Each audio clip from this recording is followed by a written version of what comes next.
The Picture in the House by H.P. Lovecraft. Searchers after horror haunt strange, far places.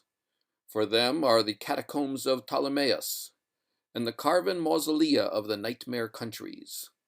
They climb to the moonlit towers of ruined Rhine castles and falter down black cobweb steps beneath the scattered stones of forgotten cities in Asia.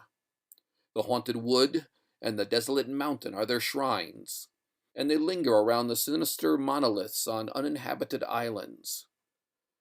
But the true epicure in the terrible, to whom a new thrill of unutterable ghastliness is the chief end and justification of existence, esteems most of all the ancient, lonely farmhouses of backwoods New England, for there the dark elements of strength, solitude, grotesqueness, and ignorance combine to form the perfection of the hideous.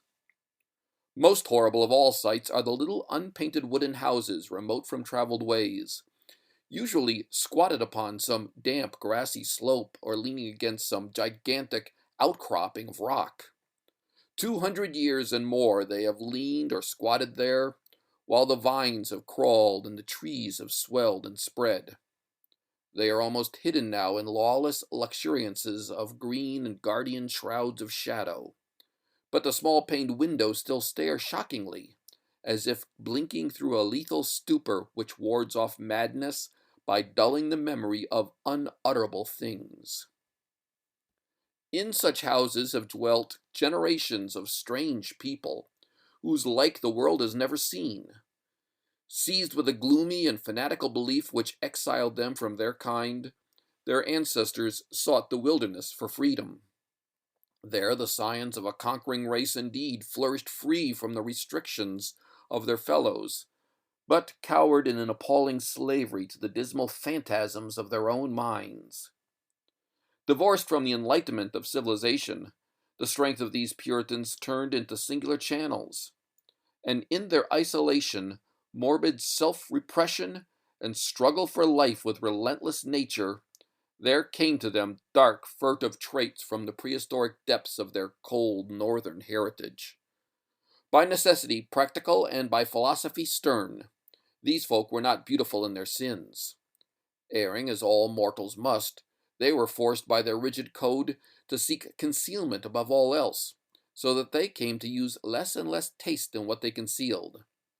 Only the silent, sleepy, staring houses in the backwoods can tell all that has lain hidden since the early days, and they are not communicative, being loath to shake off the drowsiness which helps them forget. Sometimes one feels that it would be merciful to tear down these houses, for they must often dream. It was to a time-battered edifice of this description that I was driven one afternoon in November 1896 by a rain of such chilling copiousness that any shelter was preferable to exposure. I had been traveling for some time amongst the people of the Miskatonic Valley in quest of certain genealogical data, and from the remote, devious, and problematical nature of my course, had deemed it convenient to employ a bicycle despite the lateness of the season.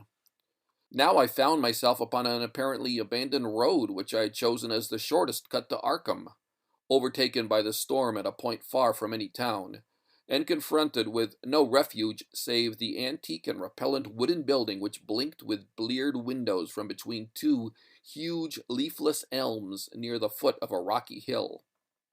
Distant though it was from the remnant of a road, the house none the less impressed me unfavorably the very moment I espied it. Honest, wholesome structures do not stare at travelers so slyly and hauntingly, and in my genealogical researches I had encountered legends of a century before which biased me against places of this kind. Yet the force of the elements was such as to overcome my scruples, and I did not hesitate to wheel my machine up the weedy rise to the closed door, which seemed at once so suggestive and secretive. I had somehow taken it for granted that the house was abandoned, yet as I approached it I was not so sure. For though the walks were indeed overgrown with weeds, they seemed to retain their nature a little too well to argue complete desertion. Therefore, instead of trying the door, I knocked, feeling as I did so a trepidation I could scarcely explain. As I waited on the rough, mossy rock which served as a doorstep, I glanced at the neighboring windows and the panes of the transom above me, and noticed that, although old, rattling, and almost opaque with dirt, they were not broken. The building, then, must still be inhabited, despite its isolation and general neglect. However, my rapping evoked no response, so after repeating the summons, I tried the rusty latch and found the door unfastened. Inside was a little vestibule with walls from which the plaster was falling, and through the doorway came a faint but peculiarly hateful odor. I entered carrying my bicycle and closed the door behind me. Ahead rose a narrow staircase, flanked by a small door probably leading to the cellar, while to the left and right were closed doors leading to rooms on the ground floor. Leaning my cycle against the wall, I opened the door at the left and crossed into a small low-ceiled chamber, but dimly lighted by its two dusty windows, and furnished in the barest and most primitive possible way. It appeared to be a kind of sitting room, for it had a table and several chairs, and an immense fireplace above which ticked an antique clock on a mantel. Books and papers were very few, and in the prevailing gloom I could not readily discern the titles. What interested me was the uniform air of archaism as displayed in every visible detail. Most of the houses in this region I had found rich in relics of the past, but here the antiquity was curiously complete, for in all the room I could not discover a single article of definitely post-revolutionary date. Had the furnishings been less humble, the place would have been a collector's paradise. As I surveyed this quaint apartment, I felt an increase in that aversion first excited by the bleak exterior of the house. Just what it was that I feared or loathed, I could by no means define, but something in the whole atmosphere seemed redolent of unhallowed age, of unpleasant crudeness, and of secrets which should be forgotten. I felt disinclined to sit down, and wandered about examining the various articles which I had noticed. The first object of my curiosity was a book of medium size lying upon the table and presenting such an antediluvian aspect that I marveled at beholding it outside a museum or library. It was bound in leather with metal fittings, and was in an excellent state of preservation, being altogether an unusual sort of volume to encounter in an abode so lowly. When I opened it to the title page, my wonder grew even greater, for it proved to be nothing less rare than Pigafetta's account of the Congo region, written in Latin from the notes of the sailor Lopez, and printed at Frankfort in 1598. I had often heard of this work, with its curious illustrations by the brothers de Bry, hence for a moment forgot my uneasiness and my desire to turn the pages before me. The engravings were indeed interesting, drawn wholly from imagination and careless descriptions, and represented Negroes with white skins and Caucasian features. Nor would I soon have closed the book had not an exceedingly trivial circumstance upset my tired nerves and revived my sensation of disquiet. What annoyed me was merely the persistent way in which the volume tended to fall open of itself at plate 12, which represented in gruesome detail a butcher's shop of the cannibal Anziques. I experienced some shame at my susceptibility to so slight a thing, but the drawing nevertheless disturbed me, especially in connection with some adjacent passages descriptive of Anzique gastronomy. I had turned to a neighboring shelf and was examining its meager literary contents: an 18th century Bible, a Pilgrim's Progress of like period, illustrated with grotesque woodcuts and printed by the almanac maker Isaiah Thomas, the rotting bulk of Cotton Mather's Magnalia Christi Americana, and few other books of evidently equal age, when my attention was aroused by the unmistakable sound of walking in the room overhead. At first astonished and startled, considering the lack of response to my recent knocking on the door, I immediately afterward concluded that the walker had just awakened from a sound sleep, and listened with less surprise as the footsteps sounded on the creaking stairs. The tread was heavy, yet seemed to contain a curious quality of cautiousness, a quality which I disliked the more because the tread was heavy. When I had entered the room, I had shut the door behind me. Now, after a moment of silence, during which the walker may have been inspecting my bicycle in the hall, I heard a fumbling at the latch, and saw the paneled portal swing open again. In the doorway stood a person of such singular appearance that I should have exclaimed aloud but for the restraints of good breeding. Old, white-bearded, and ragged, my host possessed a countenance and physique which inspired equal wonder and respect. His height could not have been less than 6 feet, and despite a general air of age and poverty, he was stout and powerful in proportion. His face, almost hidden by a long beard which grew high on the cheeks, seemed abnormally ruddy and less wrinkled than one might expect, while over a high forehead fell a shock of white hair little thinned by the years. His blue eyes, though a trifle bloodshot, seemed inexplicably keen and burning. But for his horrible unkemptness, the man would have been as distinguished-looking as he was impressive. This unkemptness, however, made him offensive despite his face and figure. Of what his clothing consisted I could hardly tell, for it seemed to me no more than a mass of tatters surmounting a pair of high, heavy boots, and his lack of cleanliness surpassed description. The appearance of this man and the instinctive fear he inspired prepared me for something like enmity, so that I almost shuddered through surprise and a sense of uncanny incongruity when he motioned me to a chair and addressed me in a thin, weak voice, full of fawning respect and ingratiating hospitality.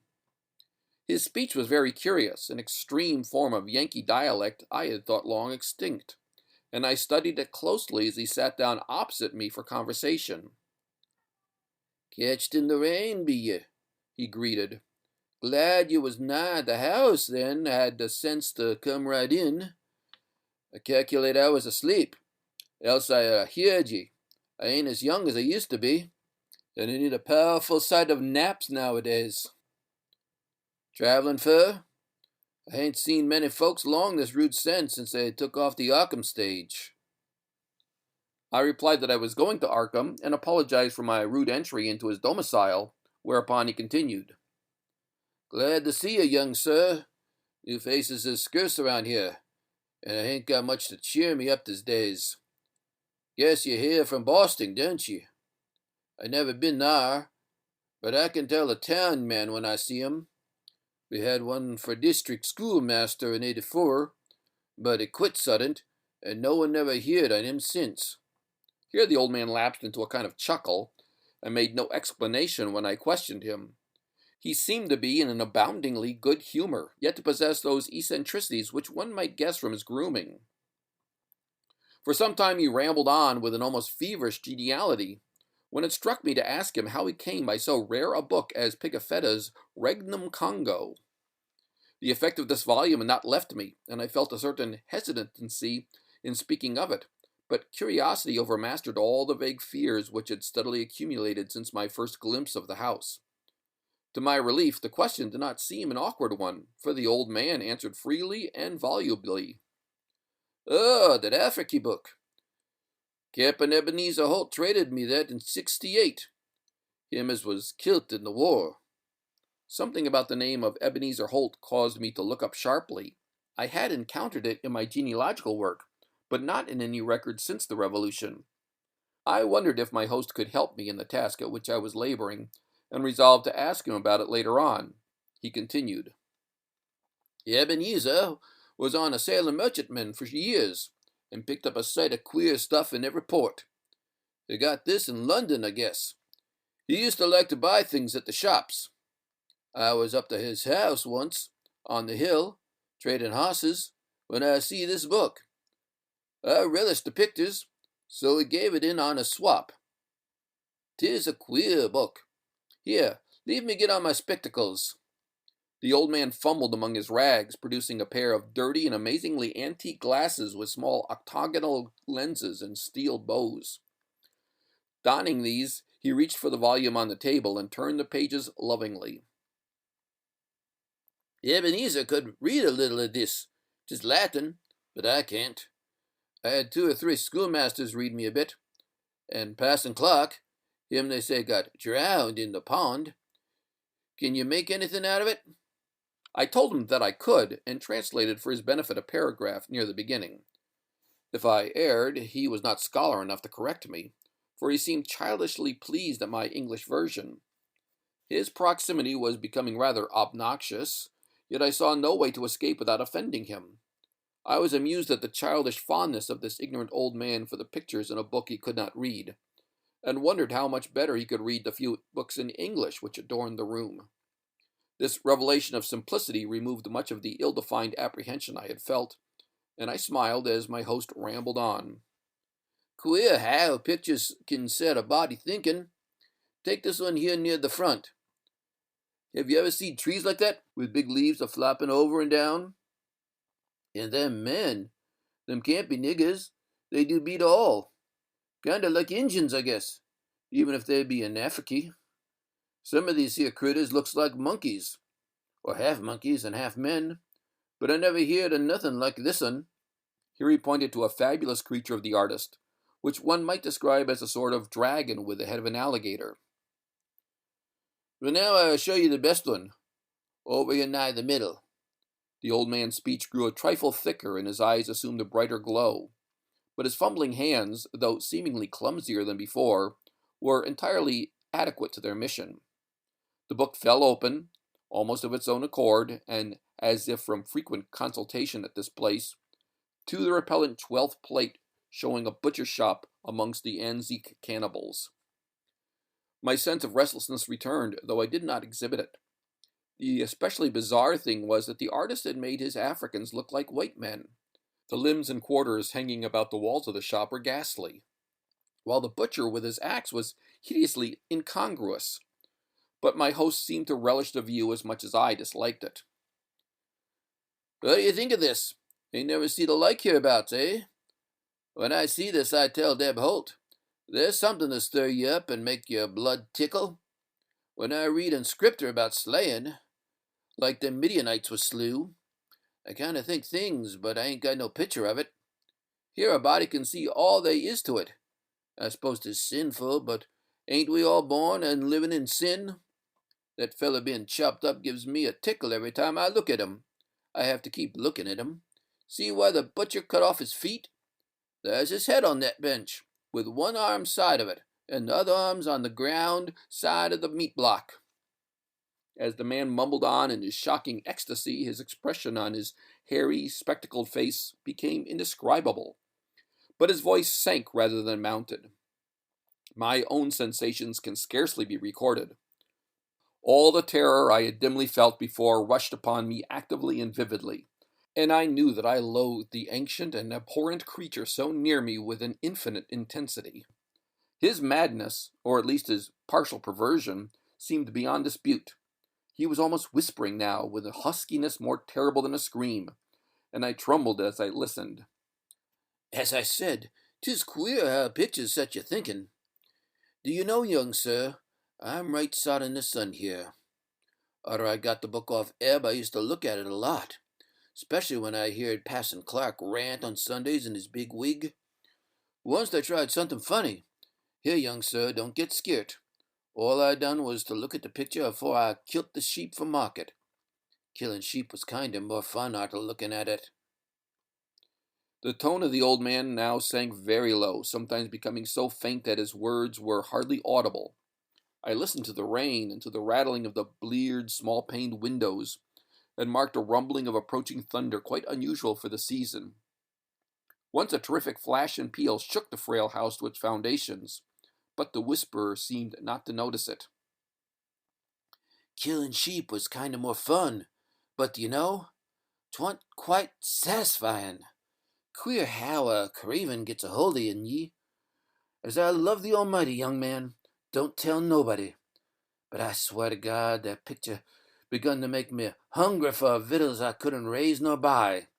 Here, sit still. What's ailing ye? I didn't do nothing. Only I wondered how 'twould be if I did. They say meat makes blood and flesh and gives ye new life. So I wondered if 'twouldn't make a man live longer and longer, if 'twas more the same. But the whisperer never continued. The interruption was not produced by my fright, nor by the rapidly increasing storm amidst whose fury I was presently to open my eyes on a smoky solitude of blackened ruins. It was produced by the very simple, though somewhat unusual, happening. The open book lay flat between us, with the picture staring repulsively upward. As the old man whispered the words, "More the same," a tiny spattering impact was heard, and something showed on the yellow paper of the upturned volume. I thought of the rain and of a leaky roof, but rain is not red. On the butcher's shop of the antique cannibals, a small red spattering glistened picturesquely, lending vividness to the horror of the engraving. The old man saw it and stopped whispering even before my expression of horror made it necessary, saw it and glanced quickly toward the floor of the room he had left an hour before.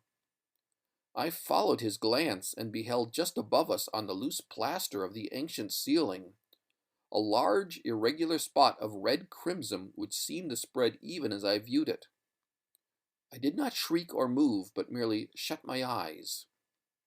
A moment later came the titanic thunderbolt of thunderbolts, blasting that accursed house of unutterable secrets and bringing the oblivion which alone saved my mind. End of The Picture in the House.